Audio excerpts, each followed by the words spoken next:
पाती के संगे काए भागे आई रे, भोरे पाती के संगे काए भागे आई रे।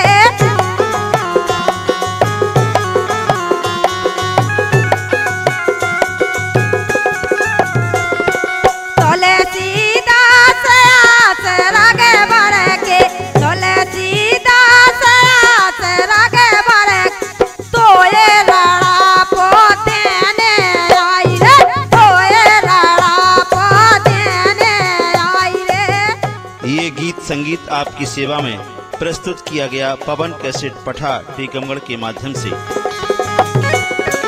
सिया तोरे